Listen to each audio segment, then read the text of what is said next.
Last episode में हमने देखा था कि जी शियू स्टर्लिंग के साथ मिलकर छुपकर भेस बदलकर एक बार में किसी को मिलने के लिए जाता है।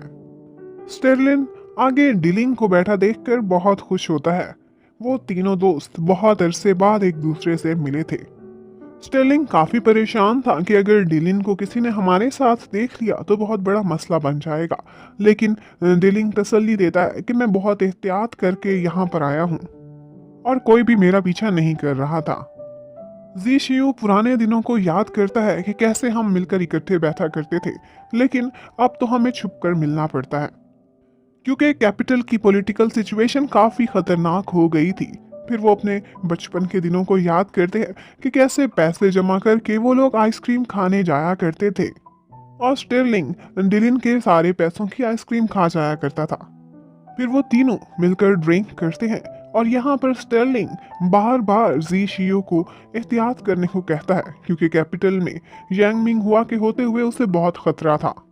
लेकिन डिलिन अपना पॉइंट ऑफ व्यू देता है, कहता है कि इतना भी खतरा नहीं है क्योंकि यांग मिंग हुआ अब बहुत पावर में आ चुका है, उसे किसी की कोई परवाह नहीं, वो ताकत के नशे में है। इतने में वहां पर वही यंग मास्टर आ जाता है जिसके साथ एक दफा जी शियो ने आहनिंग की वजह से लड़ाई की थी। डिलिन उसे देखते ही पहचान जाता है कि ये एक बड़ी फैमिली से बिलोंग करता है। अब काफी लोग हो चुके हैं, मुझे यहाँ से निकलना चाहिए।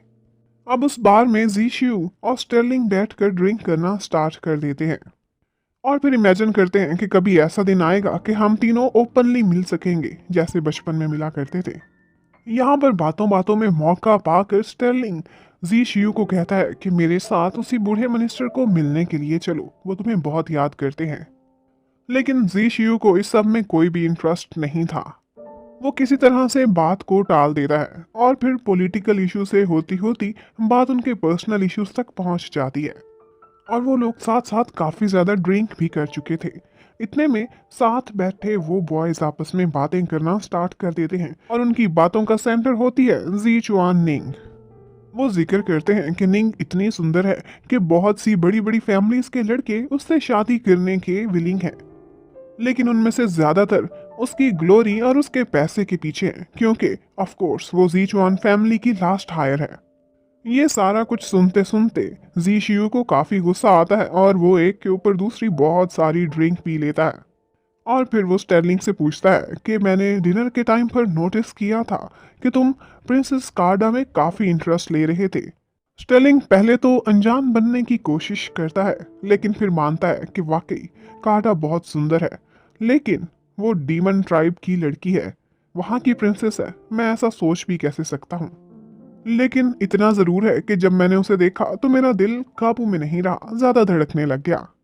यहाँ पर जी शियू उससे पूछता है कि मैंने सुना था कि तुम एक लड़की ली किंग उससे एंगेजमेंट करने वाले हो, लेकिन स्टर्लिंग कहता है कि ये सब र्यूमर्स ही हैं।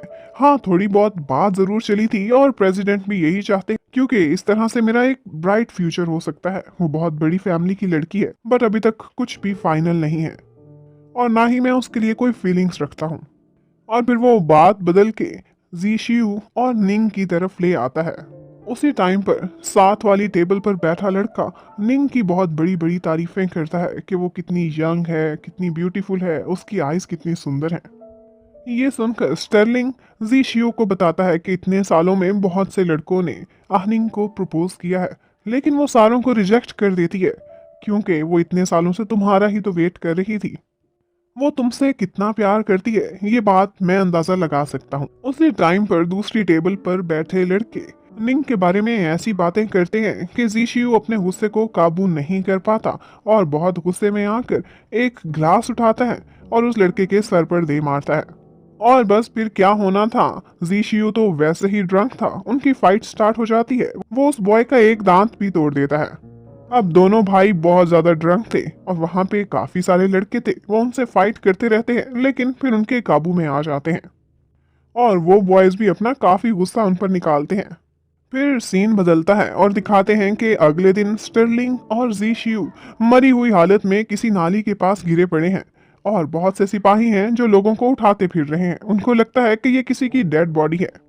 वो उसकी तलाशी लेने की कोशिश करते हैं तो एकदम से जी शियू उठकर बैठ जाता है। वो लोग डरते हैं कि डेड बॉडी उठ के बैठ गई। इतने में एक ऑफिसर उन दोनों को पहचान जाता है कि ये इतने बड़े बड़े ऑफिसर्स हैं, कमांडर्स हैं, यहाँ पर क्या कर रहे हैं। और उन दोनों को शर्मिंदगी होती है कि इसको क्या बताएं, ड्रंक होकर हम मार खा के यहाँ पड़े हैं। वो मुंह छुपाते, अपना नाम बदल कर बताते, वहां से भागने की करते हैं। उसके बाद होश में आकर जब स्टर्लिंग वापस पहुंचता है तो उसकी इसी हरकत पर वो बूढ़े प्रेसिडेंट उस पर काफी गुस्सा करते हैं और उसे आइंदा केयरफुल होने का कहते हैं। फिर वो लोग आजकल की पॉलिटिकल सिचुएशन के बारे में थोड़ी देर बातें करते हैं और उसके बाद कहानी को 4 मंथ्स फास्ट फॉरवर्ड कर दिया जाता है। और यहाँ पर कैपिटल की सड़कों पर हर तरफ यही न्यूज़ फैली हुई होती है कि डीमन ट्राइब के खिलाफ ह्यूमन क्लैन को बहुत बड़ी बड़ी कामयाबियां मिली हैं। और इसी सब के बीच यांग मिंग हुआ एक बग्घी में बैठकर चोरी चोरी किसी इंसान से मिलता है जिसने अपना फेस कवर किया होता है।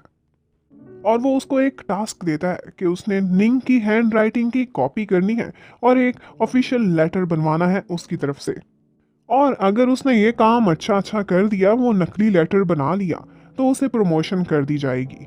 एक्चुअली यांग मिंग हुआ को जीचुआन फैमिली काफी बॉदर करती थी और वो उनके खिलाफ कोई दबी दबी साजिश करने में लगा हुआ था। उसका एक सब ऑर्डिनेट उसे मशवरा देता है कि अब एक लड़की ही तो बची है उनकी फैमिली में, उनको फोर्सिबली वहां से निकाल देते हैं। लेकिन यांग मिंग हुआ इस सब के हक में नहीं था। आखिर को जीचुआन फैमिली का एक बड़ा नाम था, काफी मसला खड़ा हो सकता था और अब तो जी शियू भी जीचुआन रेजिडेंस में ही रहता था। यांग मिंग हुआ कहता है कि मैं पॉलिटिकली इस प्रॉब्लम को सॉल्व करूंगा और निंग को अपने इस्तेमाल के लिए मैं आसानी से यूज कर सकता हूँ।